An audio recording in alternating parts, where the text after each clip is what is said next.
Hello students, welcome to CS Academy. In this session, I will cover what is exact meaning of capillarity. Before going into the concept of capillarity, first we should know the meaning of cohesion and adhesion. Okay, to know the cohesion and adhesion, I will let you know with a small example. Here I am considering some water in the bowl like this. Okay, and after that I am pouring 2 or 3 drops of kerosene or oil, whatever it may be, like this. Okay, here the attraction force between the water molecule and the oil or kerosene is nothing but of adhesion. Okay, that is the attraction between two different molecules. Okay, the attraction between two different molecules is called adhesive or adhesive force, and the attraction between same water molecules or same kerosene molecules is called cohesion. Okay, the attraction force between same molecules is called cohesion, and the attraction force between different molecules is called adhesion. Okay, let's enter into the capillarity concept here. Okay, here capillarity means is the rise or fall of a liquid when a tube is inserted into the water. Okay, it is rise or fall of liquid due to cohesion and adhesion.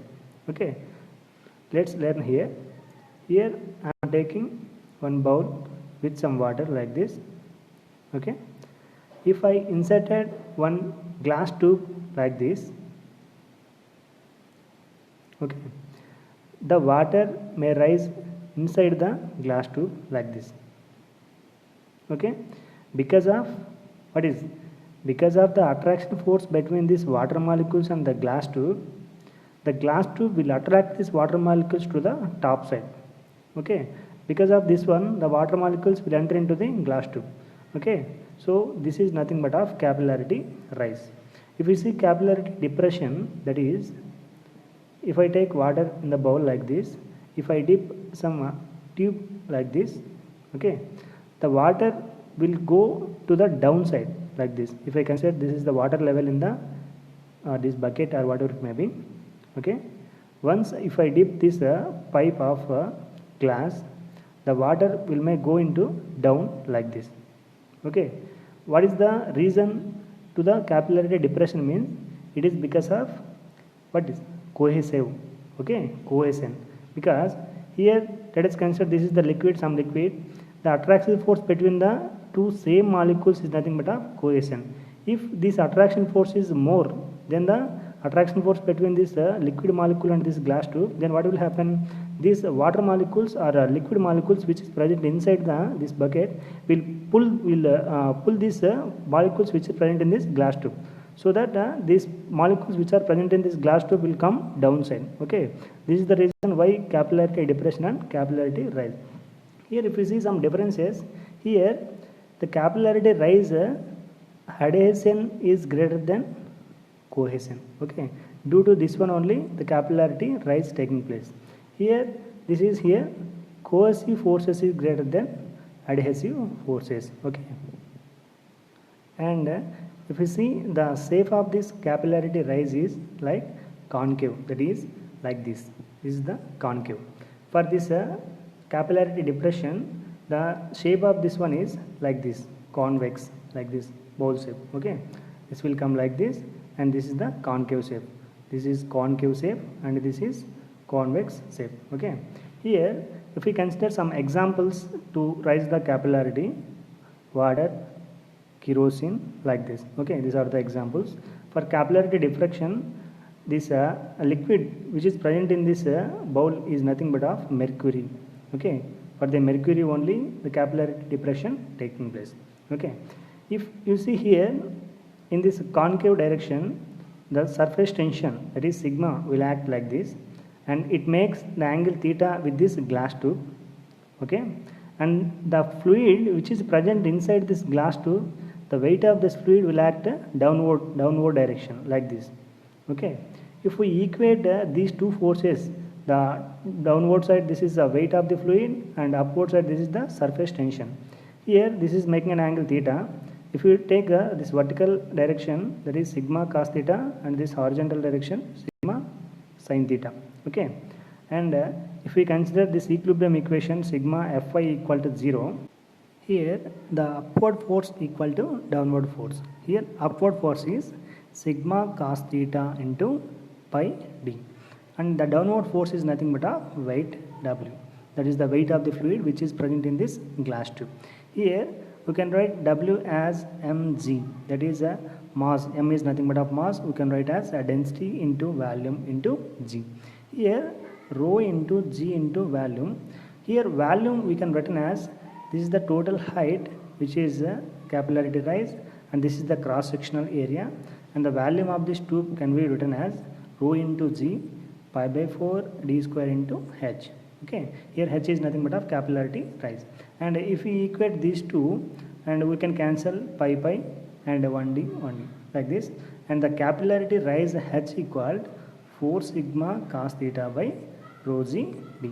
This is the equation to calculate the capillarity rise or fall. Okay, and here the capillarity rise or fall depends on, that is the equation 4 sigma cos theta by rho g d. Okay, here h depends on sigma, that is surface tension. Okay, this surface tension for water is 0.0725. Okay, the surface tension for mercury is 0.44. Okay, remember these values, sometimes they will ask in exams. And the second most important point which h depends on is d, that is the diameter of glass tube. Okay, diameter of glass tube here.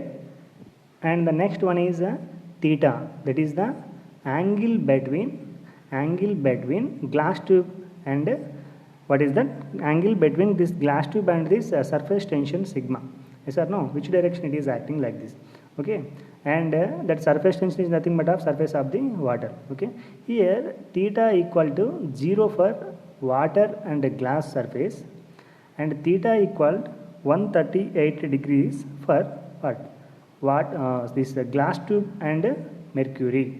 Okay, these two values are also important. Sometimes they don't give these values, we have to remember. Okay, and here the most important thing to remember is this is the diameter. Okay, which how much diameter we should take to exist the capillarity. Okay, here the diameter of the glass tube should be less than or equal to 3 centimeters. Okay, whenever we take the diameter of this glass tube less than or equal to 3 centimeters, then and only the capillarity rising taking place. Okay, this is most important. And here this capillarity rise or fall is inversely proportional to diameter of the glass tube. Okay, if we take a diameter of the glass tube more, then the capillarity rise or fall will be very less. Okay, this is the important one. Now first of all we should learn what is the need of studying this capillarity. Okay, here I am considering one tube which is allowing this water.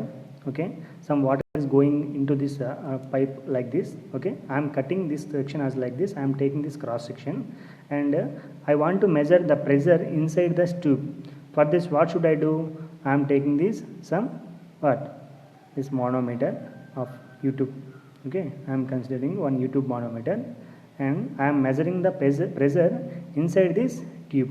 Okay, here whenever you attach this manometer like this, the water which is flowing inside this pipe will go on like this. Okay, up to some height like this h. Okay, how can you measure the pressure inside this tube? That is P equal to rho z into h. Yes or no? So with the help of this equation we can measure the pressure inside this tube which is allowing the water. But what is the diameter should consider here means, if you take the diameter of this pipe less than or equal to 3 centimeter, what will happen? Some capillarity action may taking place here. Okay, because of the capillarity some additional height may rise like this. Yes or no?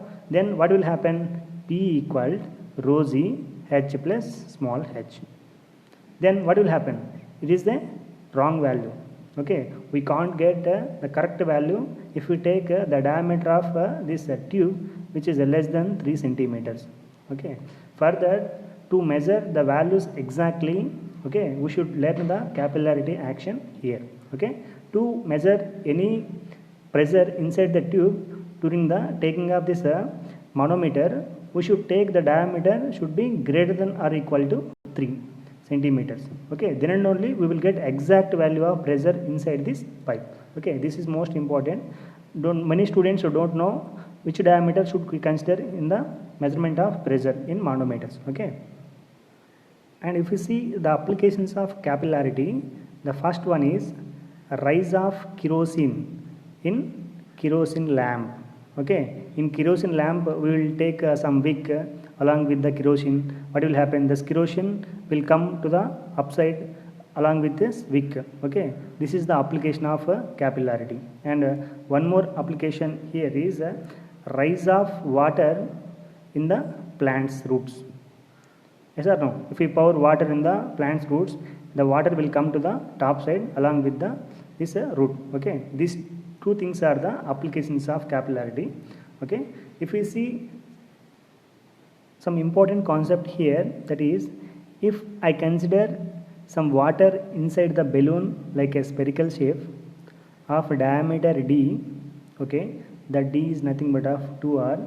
If I want to break this balloon which is in spherical shape into equal number of spherical balls like this, that means the water present inside this balloon, if I want to throw outside, what will happen? This total spherical shape will form into a small droplets of water. Yes or no? Like this, of equal number, equal shape of or equal diameter like this, d, small d like this. Okay, here the question is, this question is asked in GATE 2015 for mechanical students. That's why I am explaining here. And the work required to break this bigger spherical into the small droplets of small diameter d. Okay, here the work required W equal surface tension into 4 pi r square into n power 1 by 3 minus 1. Okay, here n is nothing but of a number of equal diameter droplets. Okay, let us consider here n is that 7. Okay, and here r is the radius of this bigger spherical droplet. Okay, here sigma is the surface tension of water, that is 0.0725. Okay, this is very important concept. Remember this formula. Okay, that is a W equal sigma into 4 pi r square n power 1 by 3 minus 1. Here in this session we discussed about the concepts of cohesion, adhesion, and capillarity rise, depression, like calculation of H value, how much this is rising or falling taking place, and one more thing, applications of capillarity, and what is the need of studying of capillarity. Everything we studied here. I think you enjoyed this session, and I will provide the total material for this session in the description. You can download from it, and please subscribe and share, like this video, and thank you for watching my video. Thanks a lot.